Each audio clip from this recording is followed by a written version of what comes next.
24 News Agency, le journal.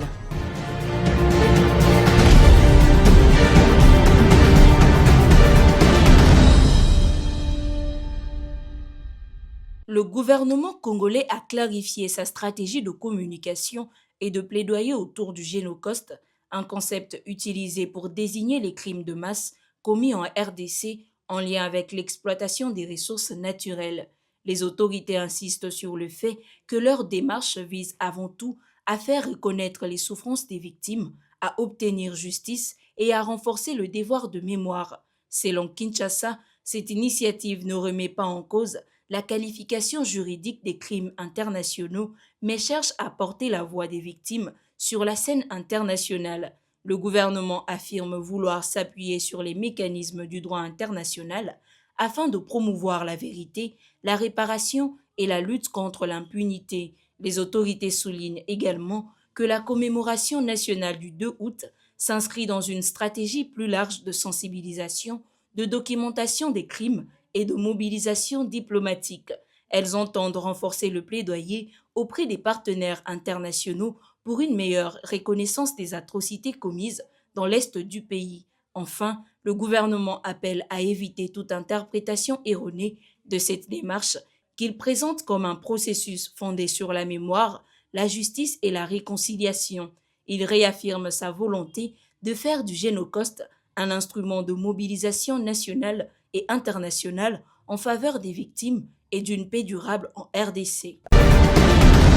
Le sénateur Jean Bamanissa Saïdi a déposé au Sénat une proposition de loi cadre visant à définir les principes fondamentaux régissant les travaux publics en République démocratique du Congo.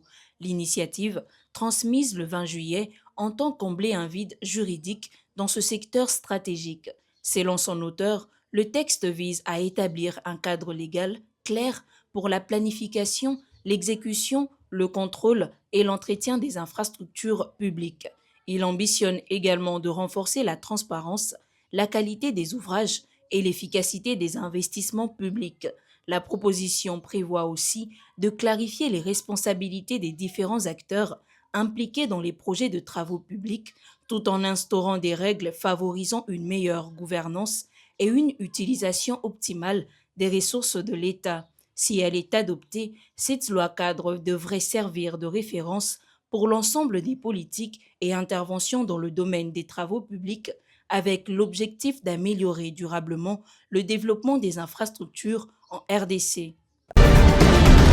L'archevêque métropolitain de Lubumbashi et président de la SYNCO, Monseigneur Fulgence Muteba, a appelé les Congolais à faire de la paix et du vivre ensemble une priorité nationale. Il a lancé ce message à l'issue d'une rencontre avec le notable katangais Raphaël Katebe Katoto, organisée à l'archevêché de Lubumbashi. Cette entrevue est intervenue au lendemain de la clôture des consultations menées durant 4 jours par Raphaël Katebe auprès des différentes forces vives du Grand Katanga.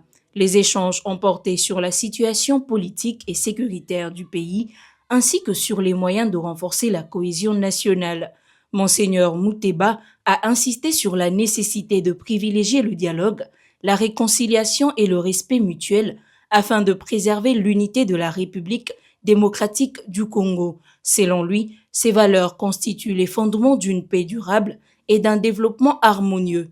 De son côté, Raphaël Katebe Katoto a salué la disponibilité de l'Église catholique à accompagner les initiatives favorisant la stabilité du pays. Les deux personnalités ont réaffirmé leur engagement à encourager les efforts de paix et le vivre ensemble au bénéfice de toute la nation. Le gouvernement congolais renforce sa stratégie d'industrialisation dans le Haut-Katanga afin de promouvoir la transformation locale des matières premières et de réduire la dépendance aux importations. Cette orientation vise à accroître la valeur ajoutée des ressources produites dans la province tout en stimulant l'économie nationale. À Lubumbashi, des autorités gouvernementales ont réaffirmé leur volonté d'accompagner les entreprises locales à travers des politiques favorables aux investissements, à la protection des industries naissantes et au développement des nouvelles unités de production. Le gouvernement estime que cette dynamique permettra de créer davantage d'emplois de renforcer la compétitivité des entreprises congolaises et de limiter les importations de produits manufacturés tout en consolidant les chaînes de valeur locales. Les autorités considèrent enfin le Haut-Katanga comme un pôle stratégique de l'industrialisation en RDC. Elles entendent poursuivre les investissements dans les infrastructures et l'appui aux opérateurs économiques afin de faire de la province un moteur de la diversification et de la souveraineté économique du pays. La première ministre Judith Suminwa a ordonné la production d'un rapport détaillé sur l'utilisation des fonds engagés dans la lutte contre l'épidémie d'Ebola en République démocratique du Congo. Cette démarche vise à garantir une gestion transparente des ressources mobilisées pour faire face à la crise sanitaire. Lors d'une réunion consacrée à la riposte, la chef du gouvernement a également insisté sur la nécessité de renforcer la coordination entre les différents acteurs impliqués. Elle a appelé à une meilleure efficacité des interventions sur le terrain afin de freiner la propagation de la maladie.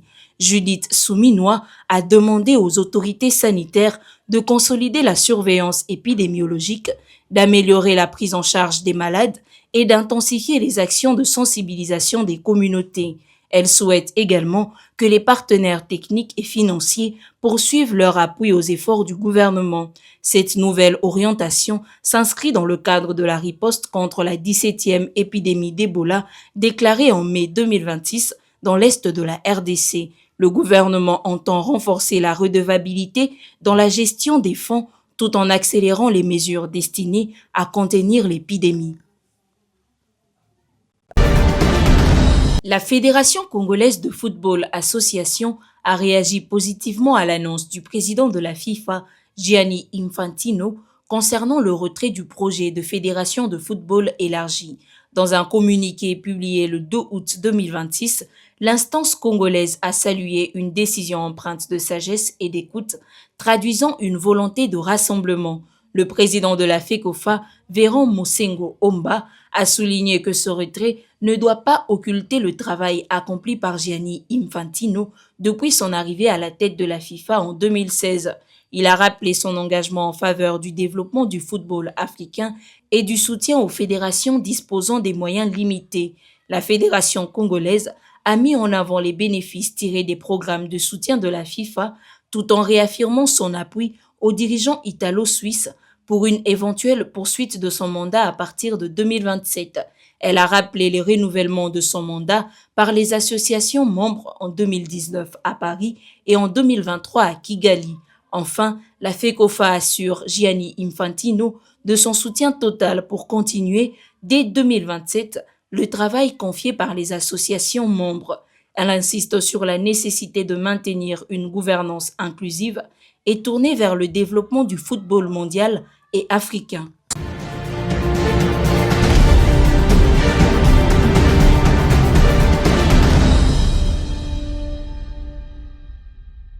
« 24 News Agency, formée pour informer ».